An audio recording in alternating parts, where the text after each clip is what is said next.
Bem-vindos ao Dutra Chess.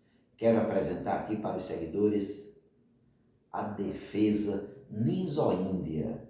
Como ela surgiu, quem foi o autor da defesa, qual o objetivo, as variantes principais e como ela se caracteriza no tabuleiro.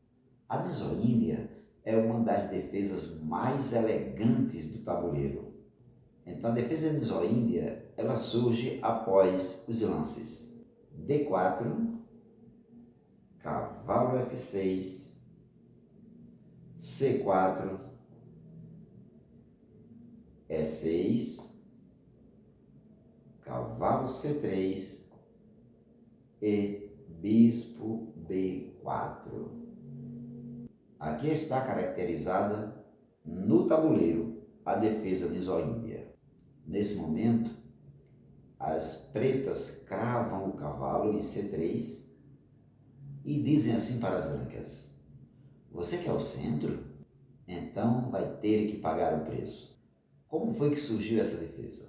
Essa abertura leva o nome do lendário enxadrista Aaron Ninzovich, um dos pais do xadrez moderno e do pensamento hipermoderno.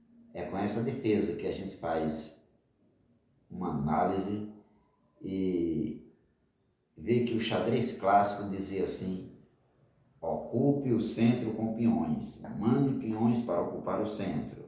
Então Ninzovich, ao criar essa defesa, respondia: controle o centro à distância e provoque o adversário a se enfraquecer. Essa era a ideia, era a resposta de Ninzovich. Enquanto as brancas procuravam controlar com peões, ele, em sua defesa, procurava controlar o centro a longa distância. A Ninzovich, ela nasceu exatamente dessa ideia. Não lutar pelo centro de forma direta, mas pressionar, provocar e minar. Essa defesa, a Ninzovich, ela começou a ganhar fama no início do século XX e virou uma arma constante na mão dos campeões mundiais, como Capablanca, Botvinnik, Karpov, Kasparov, Anand, dentre outros. Sabe qual é o objetivo das pretas ao jogarem a defesa Ninzo-Índia, como está caracterizado no tabuleiro? Ela é uma abertura estratégica e profunda. Então ela tem o objetivo, ou como objetivo, pressionar o centro do tabuleiro. Aqui tem um cavalo pressionando, tem um bispo cravando o cavalo de C3. O cavalo de C3 é o defensor de E4. Então toma logo uma cravada, o bispo segura, não sai da frente. Se sair, o rei está em perigo. E ao cravar o cavalo, as pretas dificultam o avanço central das brancas. Não avance, porque captura e depois captura. Perde o peão. Então, o primeiro objetivo da Ninzo-Índia é pressionar o centro. O segundo, estragar a estrutura de peões. Uma vez que o cavalo captura C3, a estrutura de peões começa a ficar estragada. Então vem aqui um bispo C3 e B captura C3. Esse é o resultado. Estrutura de peões estragadas. Voltando aqui o lance.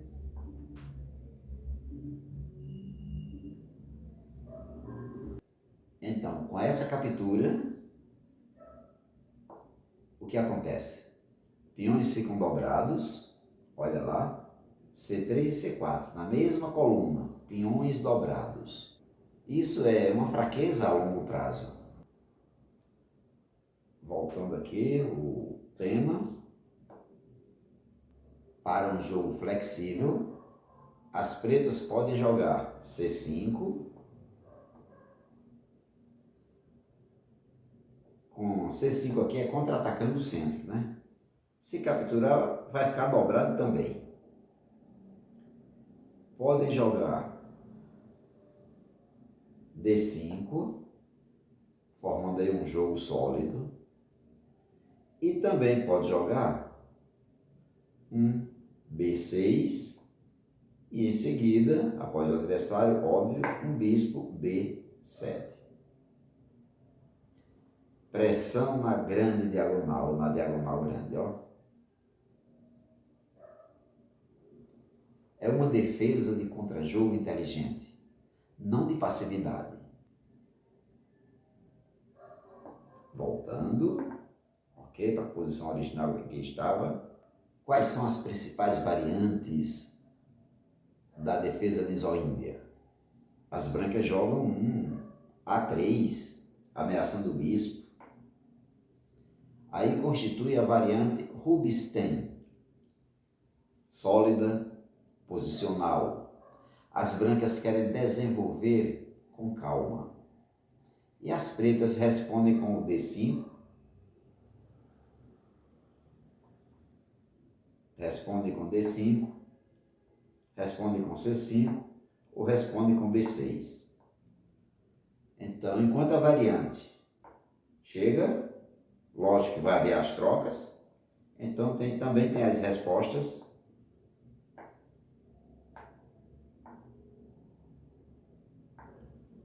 que é D5, C5 e B6.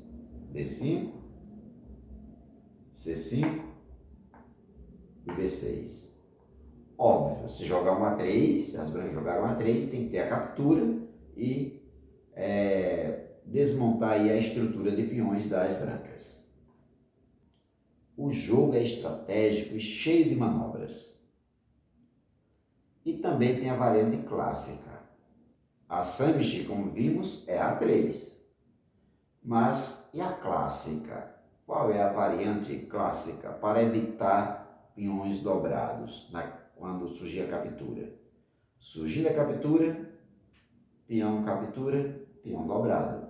Fraqueza na ala da dama. Então, nessa variante, joga-se dama C2.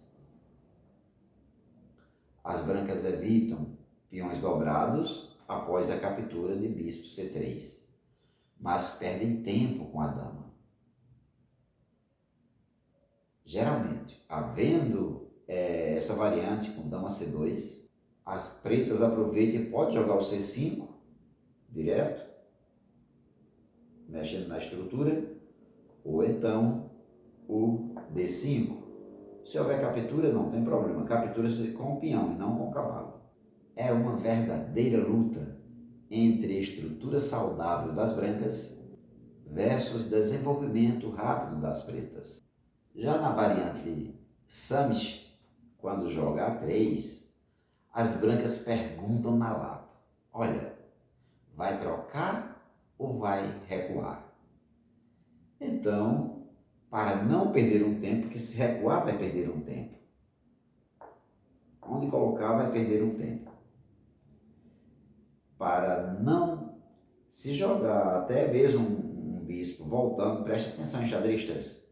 Bispo recuando, está ameaçado. Se recuar, pode perder esse bispo logo mais. Por que perder, professora? Porque vem um B4, bispo foge e tem um C5 em seguida. O bispo fica perdido. Então, para não perder o tempo, quando é ameaçado aqui na variante Sammish, vem logo o bispo C3, ó. Então, B captura C3, e aí surge um centro forte para as brancas, mas também casas fracas e peões vulneráveis. É uma variante agressiva e de ataque, mas as pretas adoram contra-atacar a estrutura, demolir a estrutura das brancas. Voltando, que tem outra variante. Cavalo e bispo. Aí está cravado, está sem problema. Também tem aí a variante do fianqueto, que é um G3. G3 com a intenção de colocar o bispo em G2 ou então A6. a variante do fianqueto. A fianqueta, lógico, vai colocar em G2, mas também vai ter a opção de colocar em H3. Fianquetando o bispo por G2, vamos deixar aqui alguns momentos, enquanto começa a controlar as casas escuras com o G3,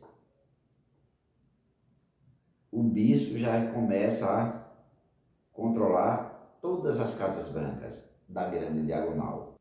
As pretas jogam nessa posição, as pretas jogam C5, está aí o C5, ou então joga um B5, ou joga ambos, porque pode haver a captura. Caso jogue primeiro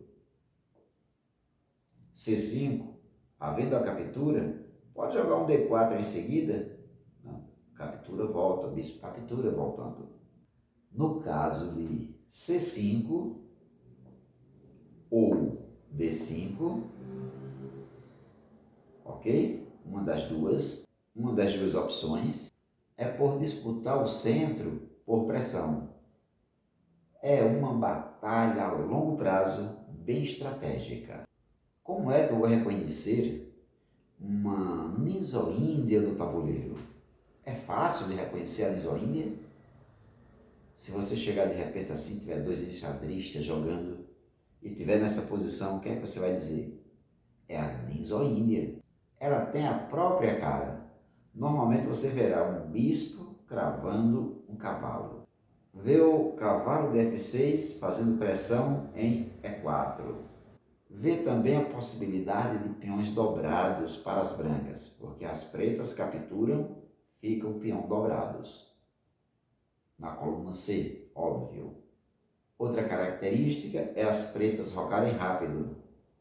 Já estão prontas para rocar, guardar o rei, proteger o rei, enquanto as brancas ainda têm peças a serem desenvolvidas. A nisoíndia é uma abertura onde não há fraquezas estruturais. Pelo contrário, na nisoíndia não tem essas fraquezas, mas elas buscam fazer fraquezas nas brancas. E as fraquezas estruturais falam mais alto que ataques imediatos. É como ela diz assim, olha, eu não quero atacar imediatamente, quero somente causar fraquezas. E quando as fraquezas são causadas, o resultado já se sabe qual é. Pressão, domínio e vitória. A nisoíndia, que é essa característica, vamos voltar ao lance aqui, que os lances iniciais são esses. Pronto. Qual é o estilo da nisoíndia? Tem que ser jogada com estilo. Tem que conhecer ponto a ponto as variantes que possam surgir, tipo de ataque que possa fazer, como quebrar a estrutura, e agora vem o estilo. Então o estilo da nisoíndia é estratégica. A nisoíndia é estratégica, rica em planos a longo prazo. Não tem pressa, é longo prazo.